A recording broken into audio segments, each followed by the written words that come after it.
There are requests to provide more information to build a Gen 7 boat.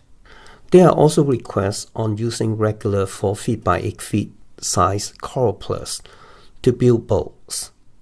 Because of this request, I come up with my Gen 8 design. In this series, I will go into details in different techniques I used to create the Gen 7 and Gen 8 kayaks. In general, the larger length to width ratio of a boat creates a faster boat. My Gen 3 kayak, the actual length of the boat at the waterline is only 7 feet. In Gen 7, I extended that to 8 feet 1 inch. And in Gen 8, it is at 9 feet 9 inches. Gen 8 is also a faster boat, but not as stable as the Gen 7. It's narrower in Gen 8, so it's easier to paddle. In Gen 7, I came up with a folded double wall design, which created a very nice gunnel and also more rigid side walls, with no additional cost. It also can be built very easily. The result is a more rigid shell, and I can grab it and move the boat very easily. I also come up with what I call the hull binding scheme.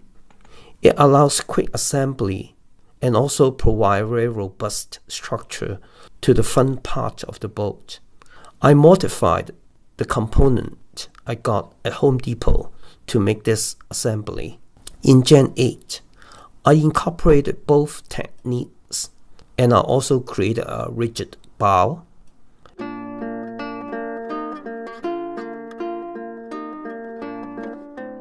At the stern, I used a glued piece to achieve the overall length at the waterline of the boat to about 9 feet 9 inches.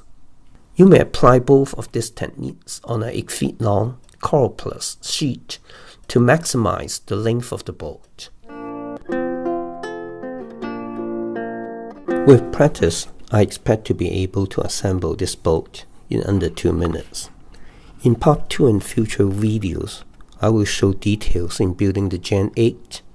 Then I will cover the differences in building Gen 7. The final video will give suggestions on how to build a similar boat with a 4 feet by 8 feet coroplast. Please subscribe and give me feedback. Thanks for watching.